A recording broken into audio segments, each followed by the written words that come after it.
Why didn't anyone tell me that? Why, oh why, indeed. Well, folks, firstly, taking a deep breath, thank you for joining me at my off-grid homestead in Canada, in the forest. I don't know if you can hear, if I can bring the mic close to you. We have a forest school across the road. It's a knowledge, art, nature forest school for little kids up to grade 5, up to high school. Yeah, and I think they're getting out now. I love hearing the sound of kids playing, as opposed to shouting and screaming and not getting along. That's nice. Takes me back. Yeah, why didn't anyone tell me this? So today we're going to the market. This little piggy went to the market. My experiences at the market. So I think by now a lot of you wonder if I need. Yeah, there isn't enough breeze for me to put these on.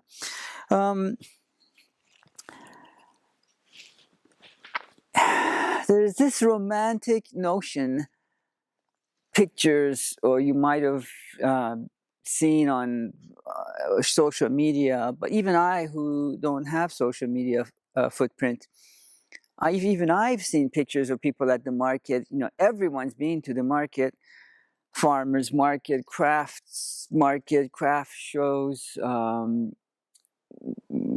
pioneer, whatever. But if you know me at all, you know that I'm a realistic off-grid homesteader. Even if you don't want to necessarily hear this might be hard to hear, but I'm just going to share with you what nobody else shared with me. And my job is to make sure that your life is going to be easier than mine was when I started this journey. You know, before you leave the city, you think, how can I make a living doing what I love? Which many books have been written about that, probably podcasts now, YouTube videos, whatever. And you think, oh, if they can do it, I can do it. And so I'm going to move to the country, eat a lot of peaches, and I'm going to make a decent living, and all will be well, and it'll be all shits and giggles. But the thing is, the reality of it is that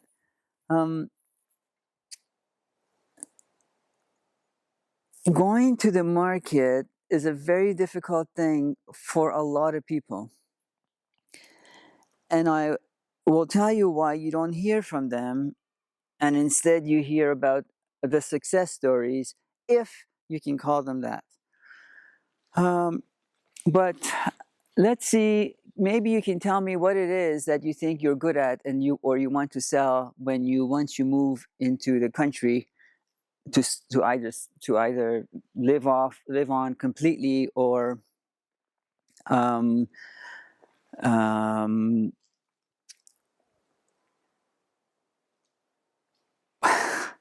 or even partially. And so tell me what that is that you think you're going to be doing. Selling eggs, selling your paintings, selling your crafts, you say? Pictures, caricatures, knitting, crocheting.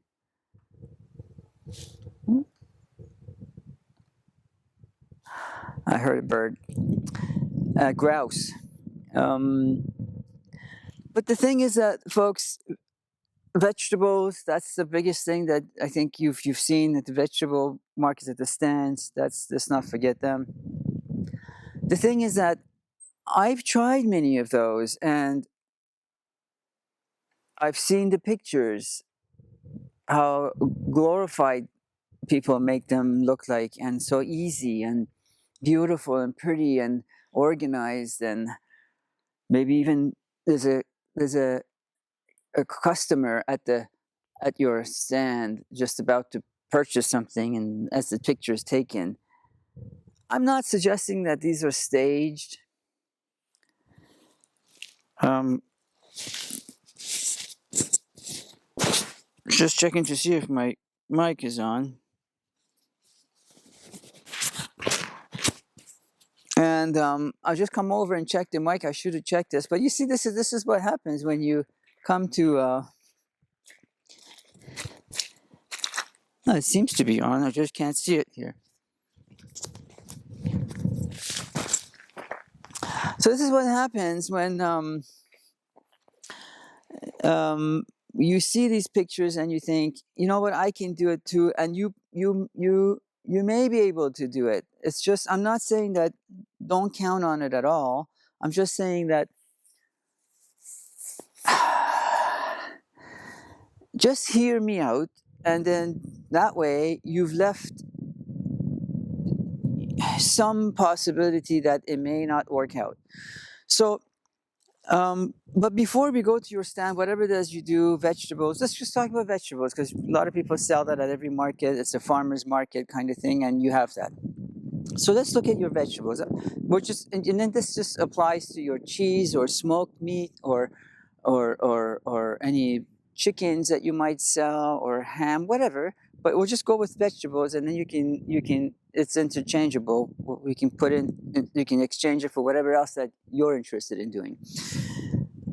And I'm just a hobby farmer. I'm not a grower in the sense that I sell to whatever restaurants or this big superstores and whatever. Let's just look at it in the form of, you just have enough to sell a little extra that you have at the market. When the season starts, and I'm only saying this because the season is about to start for you, not here. There's a lot of snow still around me. But for you who are about to have your season start, your spring is probably here. And you may be planning on growing this. You may be planning on being here, or in this sort of a lifestyle, leaving your city life, whatever, for this kind of lifestyle. You're thinking, okay, spring is here. Let me buy my seeds. Let me do the seedlings and grow them and then harden them. And that's when you bring them in the morning, take them out, bring them out in the morning, take them inside at night. So then eventually when you take them out, they're hardened, they can handle the more what the Mother Nature throws at them. So there's that. There's the cost of that. There's the time it takes to do that. I want you to please, not for my sake, I've already done this, for your own sake, take time to, it's just one more step. It won't take any longer than everything else that you're doing. Just take a very little time to write down how much you've paid for your seeds, for your time, for your soil, for your plugs, trays, whatever you want to call them. Excuse me. Excuse me. The time it takes to do one tray, or the time it took in total to do all your trays. So take time when you started, when you ended each day. You're watering it, whatever. Excuse me. Whatever it takes, whatever you put into, whatever effort and time and money you put into your produce, your seedlings or whatever, and then you take these into your garden. I'm pointing now because that's where my garden is, and you've seen it. If you haven't, you can go see the video, and I will do it again in the summertime now that I have a camera. Excuse me. You plant it in your garden. Now you water it. Now you make sure that your soil has enough nutrients in it. You go and, if you're organic, I hope you are, you go and look after it in terms of pests, pest control. Maybe put net over it, this loop netting, and then maybe sometimes you have to go physically pick grubs and slugs and moths or caterpillars or whatever off of them. These all take time. I want you to remember that chart, that piece of paper that you started earlier when you bought it, keep track, please, of how much time you've put into it so far. Every time you do anything to do with your garden, watering, weeding, whatever, all that stuff, keep track of it. Now, your produce is, say it's midsummer, and your produce are ready to go to the market. Now you've secured your stall, and or some markets you're able to sell from your the boot of your car, or as the trunk of your car, or just from the parking lot. You still have to pay for that spot. It's not like somewhere near the market that sometimes people do that, but there's usually not enough space because people have parked there, people are moving. You won't be seen because there's massive people going to the market. It's best to be at the market or in their parking lot there, which they'll charge you whatever that fee is. Keep track of your costs. Now you keep track of your costs. That's part of your cost. Now before you get to the market, though, we're not done with the cost. You have to go and harvest your produce, vegetables, whatever it is that you're planning on selling. You don't really want to do that the night before. You want to do it in the morning before you go. And it's okay because the days are longer, sunrise is earlier, and it's warm, so that's not a hardship. Nonetheless, you still have to go to your garden, collect them, put them in baskets, put them in crates, whatever, however you transport them, bring them to your car, load them into your car, and then you take them to the market way before the customers come. Now, if you live somewhere like where I live, where you are a minimum of a half hour, if not 45 minutes away, if not longer away from the market, well, there's your gas, there's your wear and tear on your car. Wear and tear being your tires, your brakes, your oil that needs to be changed because you're going there for a reason that you would not have normally gone, for a trip you would not have normally made. And time it takes to load your car. You go over there and then you unload your car, get your tables, your tablecloths, and your sign. Oh, did I mention the sign? Well, if you had to pay for someone to do that sign for you, there's your cost. If you made it yourself, there's your time, there's your ink, there's your board, whatever that you make, whatever you invested in to make that sign. And then the tablecloth, if you had to buy it, if you had to make it, well, then there's your time and the cost of the cloth that you bought. I just want you to keep track of all of your expenses. You may think it's so trivial, that's nothing. Thread, what does that cost? You know what? It adds up. It adds up more than you think it does. Anyway, you go over there, you unload your car on this beautiful tablecloth that you made, your sign, and you put on your happiest, best face that you've got, all this energy, everything that you've worked for the past. Now I'm going back a few months now, not just to the time that you started your seeds in the trays or plugs or whatever, but also for a year before that, however number of years that you told yourself, if I leave the city for a life like this, I'm going to be having a market stand. So that's all part of the dream that you had. So it all comes down to this moment that you're here. You're here, you made it, you're finally here, you got your produce, you live here, you have your produce, you managed to have a decent harvest, you've brought them to the market, you've driven, you unloaded it, you're just waiting for the clients. And now what if it's not a sunny day like this? This isn't even a full sunny day. We weren't even supposed to get the sun today. It was supposed to be mostly cloudy. But we got it. Look, I got no yellow jacket, no hood, no glasses that I took off, and no snow pants. We're almost springtime by the calendar. Not here. Hasn't arrived here yet. And so what if it's a day like this? This is still good. This is still fine. I'm not dressed particularly warm, and that's okay. You have to stand there for a good few hours. That's fine. You got a lot of energy. You got a lot of adrenaline running through you. You have a lot of hope.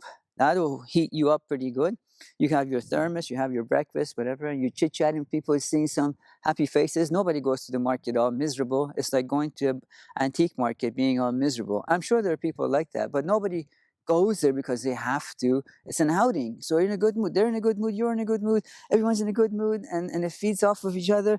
And then there are days that are rainy or windy or cold. And the customers that may have planned on going to the market on that Saturday or whenever, or Sunday, whenever your market day is, they're thinking, you know what? I don't need that whatever organic kale or organic eggs today. I'm tired from the week. I need to rest, and yeah, I can do without. But not you. You made plans. You harvested. You harvested. That's perishable stuff. You've loaded into your car. You're here to sell. It's not your fault that the weather's not cooperating, and it's not their fault that they don't want to leave the house. So what happens? Well, that's just one of the things that can go wrong. The other thing is that even on the nicest, sunniest days, people might come and not particularly want to buy from you. Not because it's not to say that your offering is not unique. It's not to say that um, you're a disagreeable person, or you're ugly, or you're rude, or your prices are too high. It doesn't have to be any of that. People have a right to not buy from you. And sometimes it's for really no other reason. You can take it up with the guy up there, but it could be just the fact that there are 2 stalls with eggs or produce. It could be 3 stalls, maybe 4 stalls. You may not be the only person selling produce. Maybe there's an Amish family. People always associate Amish with organic, and not just nouveau organic, but they've always been organic. Now we can argue whether they're organic because they didn't want to spend the money on pesticides and herbicides and non-GMO, or they truly believe in organic. We can argue that. I don't know. I'm just saying that nonetheless, these people for generations, they've been growing organically. So the 2 growers side by side, and an Amish guy, Amish family, and you, and maybe your partner or kids. Now, sometimes just the look of an Amish family is enough to say, wow, I want to support those people and their lifestyle, and good for them for not having electricity, or the horses I can see. That's such a novelty. I'm going to support them. Just for that. It could be the same price, offering the same quality of produce, and somebody will just go with that family just because they're Amish. I love Amish, by the way. I'm not trying to say that, I buy from Amish are a lot of things like beeswax, honey, whatever when I'm there, which is about an hour and 15-minute highway driving away from us. And that's the nearest family. But anyway, so you may, so you've added all that stuff, and then you paid your stall. Did I mention that? You have to pay for a stall. You kept track. And then by the end of the day, however number of days, you may have, as more customers come throughout the hour after hour after hour, they come, and some of them are trying to be nice to you, which invariably feels like the other way around, because they'll stop at your booth or stall and say, wow, what beautiful, fresh, not buy anything. I've been there. They come, and then when they say that, the first person, second, third, that says that, you're still like, oh yes, thank you, you're so kind. And then when they time after time, I don't want to say customer because they haven't bought anything, but potential customer after potential customer of not buying from you and saying that. And sometimes they even pick it up and touch it and then put it back. They say it's beautiful, whatever, it's flawless, and then put it back down. How unique, and then put it back down. And you think, well, what else could I have done to make this sale possible? And I've always given some stuff for free too, not expensive stuff, but just to say I thank you. And I've even had, I'm not going to say what, but I've had things that were natural, each one unique, and only $1, $1. And I sold maybe 1 of those. And if they bought more, less than $1. I mean, I couldn't be any cheaper than that. I mean, it's not even a question of the price. And like I said, nobody stands there looking all miserable all day long, because why, that might be your selling feature. Your smile might be your selling feature. And you don't have that, and maybe people just from the distance will see that you're frowning and say, oh, I'm frowning now because the sun's on my face. I need to squint. I'm not frowning, just squinting. But yeah, so it would be depressing when at the end of the day you load your car back up. And last time I went there, I was with my daughter. She was selling her paintings. Oh, paintings. Let's talk about that. Say you don't have produce. You might say, "Ma, I don't have produce. I just have paintings. And paintings they're not perishable, so I'm safe."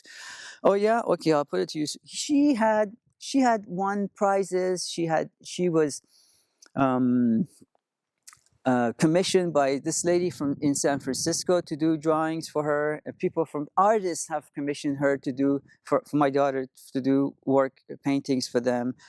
Obviously, family and friends, but that goes without saying. So I'm not saying her drawings was like how I would draw, like a house, a twig and whatever. It's a decent. She's a pretty accomplished artist. And now look at, and she takes a long time to do a painting, and layer after layer, shadows. She's I don't want to say she's not OCD, but she's very much of a perfectionist. And so you buy the paper, as a canvas. You buy the paper or buy the canvas, and you may or may not frame it. There's your ink. She buys decent artist supply, be it the canvas or her paints, Winsor and Newton, whatever. All the not the cheap stuff, not the dollar store stuff. Her brushes, and she spends, like I mentioned, a lot of time. So you have to keep track of your material cost, your hours that you put into it, and the hours that you sit there also at the stall. I didn't mention that about the vegetables and that. And then if you don't sell, it's not sure they're not perishable, but they can be very depressing quickly. It can get depressing. About 40, 50 years ago, there's a term called mall artists. Have you ever seen them? Have you ever heard of a mall?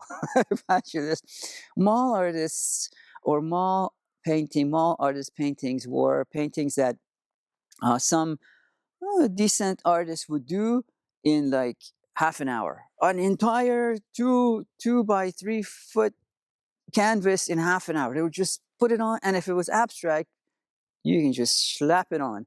And they were decent enough by looking, and it was original art. And so they would sell that for like $50 at the time, 40, 50 years ago.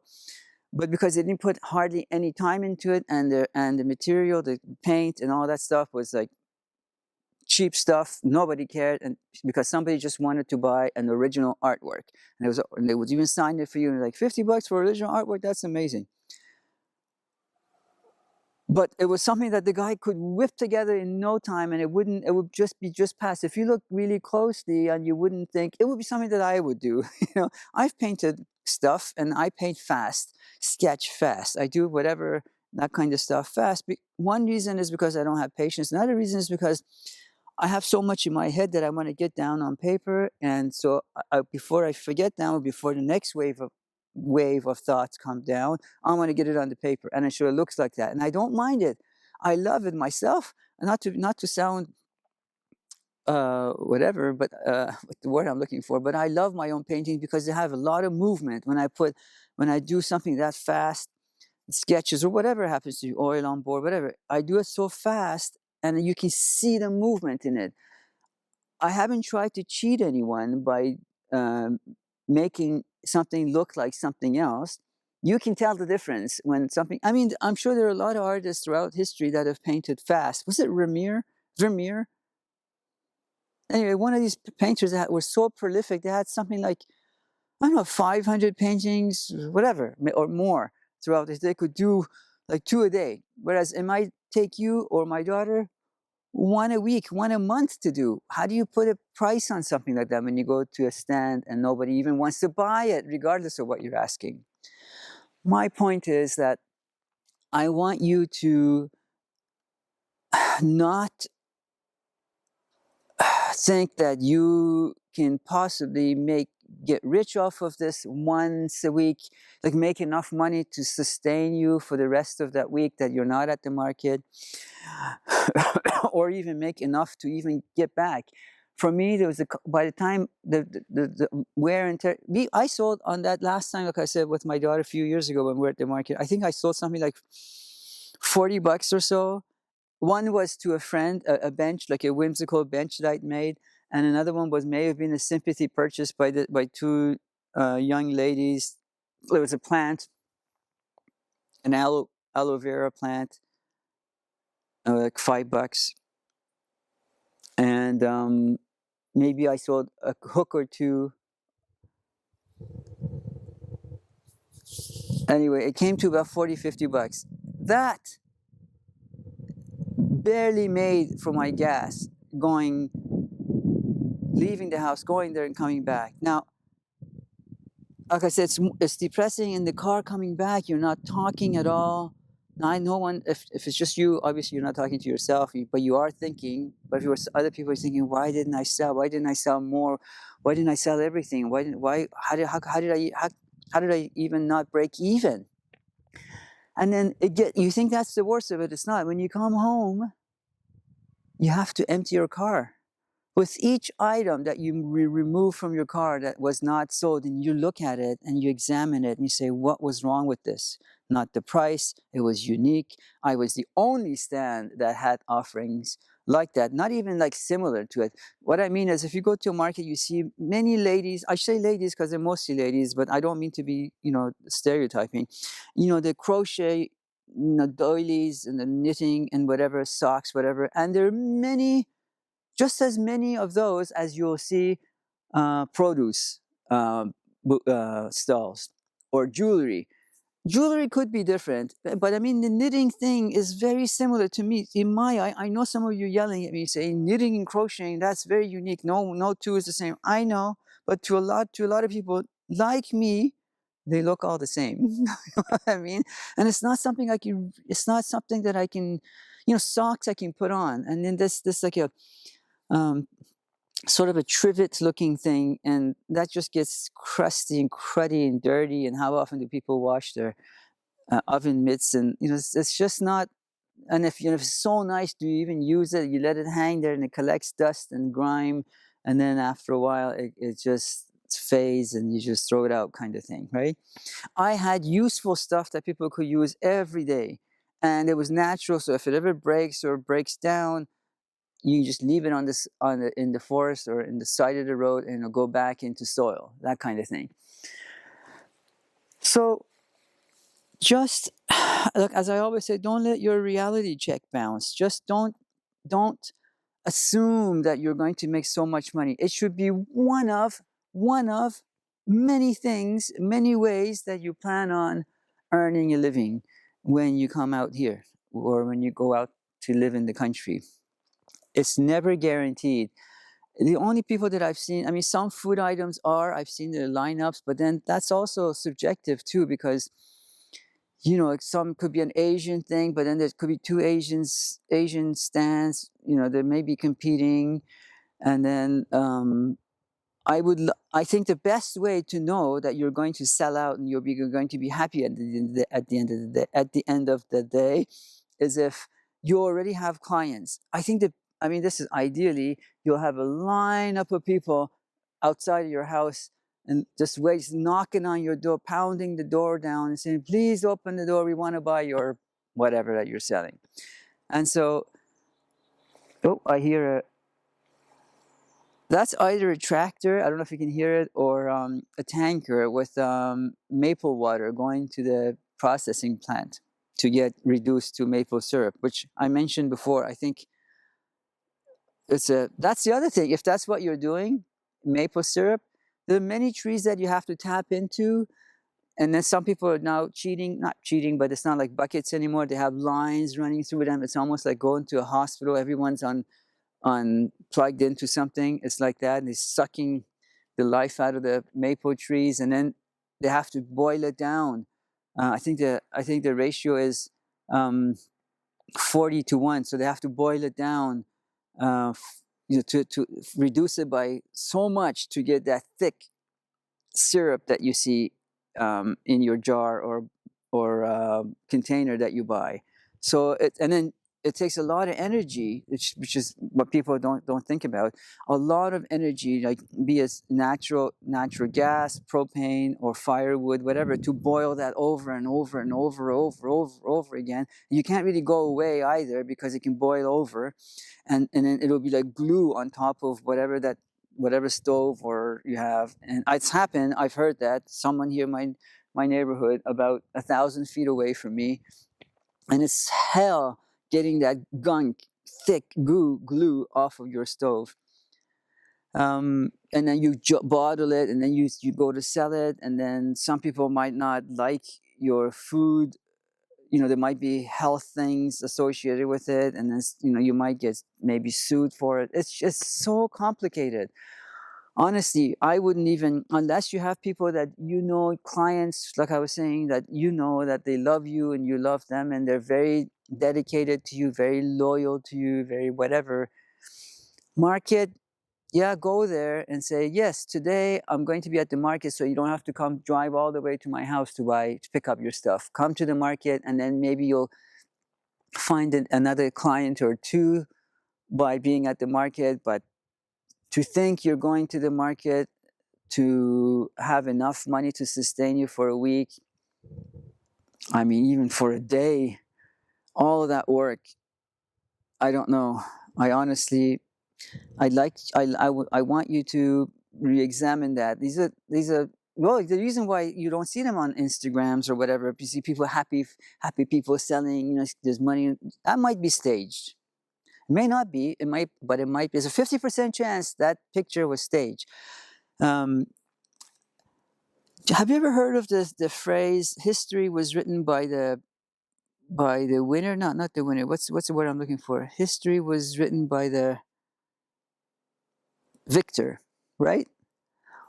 Why do you think history was never written by the loser or the people that failed somehow or they were conquered? Because they're embarrassed. You're not going to see anyone like me coming to you, rarely, if ever, someone coming to you like me and saying in public for I don't know how many people to see, potentially millions of people could see this video. I know that realistically there's only 2 of you, but come out and say, look, this is what happened to me at the market. It was not what the picture showed. It was not like when the caption says, at the market, I sold $1,000 today. Because the ratio of people like that, even if it's true, the $1,000 a day, whatever they make, even if it's true, the ratio of those people that made that much money to people that actually didn't make hardly any money or sold very little to nothing, I don't know, 1 to 10. For every one person that comes out and posts a picture like that, even if it's true, there's 9 other people that failed and they're miserable and they're all depressed about it. So I want you to learn from my mistakes, but again, I don't want you to not do this. And I know some of you are one of those folks that prefer to experience absolutely every failure, even for yourselves. And no matter what anyone says, you won't hear it. And if you're one of those people, well, you might have already tuned out, so change the channel, so never mind. I mean, to end this video on a happy note, I'll just give you a tiny little happy, not related to this. Not happy, it's just what I've learned in my time here. Bunnies, when a mama bunny, whatever, has a litter of, say, 5 kits, are they kits? Baby bunnies, okay? Let's say baby bunnies. Let's not be arrogant. I know what these big names. Baby bunnies in the den or nest or whatever they are. These bunnies, these baby bunnies, are naked, I mean, furless, hairless, deaf and blind. And so when she leaves them to go and feed, she may not come back for 24 hours. And when she comes back, they only get something like 3 to 5 minutes of the milk. Each one of the kits. What is no? You said baby bunnies. And I was under the understanding that camel's milk and seal milk were the fattiest or the most nutritious and the highest in protein. Now I'm hearing that bunny's milk is the highest, the most nutritious and the highest in protein. That's amazing for me to know that, this little thing. And then within I don't know how many days or weeks, these bunnies have grown from that 3 to 5 minutes a day, 3 to 5 minutes a day of suckling, getting milk, mom's milk. They're able to be big enough and have enough fur to be, moving, and they can see, and they've grown. Unbelievable to me how fast they can grow. Anyway, so one other thing is that I said they're hairless and furless, and so what I forgot to tell you about that is that they huddle together in like a little cluster. I happen to have 5 fingers, and in like a sort of a circle, and then usually there's one in the middle, and all the other ones are around it. But the thing is, what they do is that they take turns switching, shifting, taking turns being in the middle and around and the sides or whatever. And so they all get the warmth of each other evenly. And they get it could be something like maybe every 5 seconds or so, 5-10 seconds. It's not even like, for me, if I'm sleeping and I'm in a restful sleep, I need like a good half hour, minimum of a half hour, if not all night, to be, to get a nice, restful sleep. And they do it in like every 5-10 minutes. I saw a little video of it, like a document. They keep, every 5 seconds, 5 seconds, 5 seconds, 5 seconds. They keep moving, so they all share their warmth in the middle and the surrounding together. I think that's fascinating. But anyway, that's my little bit of a lesson for you today. Well, I'll let you go. I've talked enough. Hope you have better luck than me at the market if you happen to do it. And also, one other thing is that I don't know if I'm in the shot still. I'll back up a little. Also, it's another good thing to think. I'm going back. I'm sorry. Think of it from the perspective of the clients, customers too. A young couple with a couple of kids.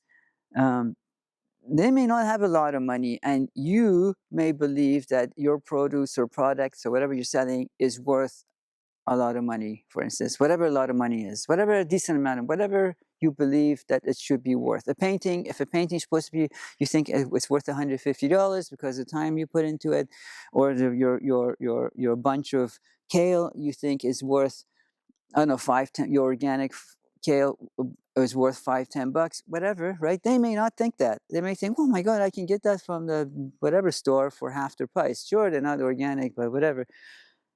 There's that too, because if we're being fair, have you ever gone to the market and not only not bought from every single stand, but you haven't even bought from every single stand that drew you to it? You went there and you saw and you liked, whether it was jewelry or produce or products, soap, whatever, or even from, say, like there were, I don't know how many stalls can there be at the market. Say if there are 50, did you even buy maybe from 5? There are days like that. Some people might have a hard time this week and not next week, and so it's not necessarily their fault either that they didn't sell. You can take it up with the guy up there, but it's not their fault and it's not your fault. All I'm saying is that don't put all your eggs in one basket. Don't assume that you're going to do well, and don't just have one revenue stream. Have maybe 100. You know what I mean? Not even 2 or 3. I'm going after 1,000. Maybe one will stick. All right. Sorry about that. Namaste.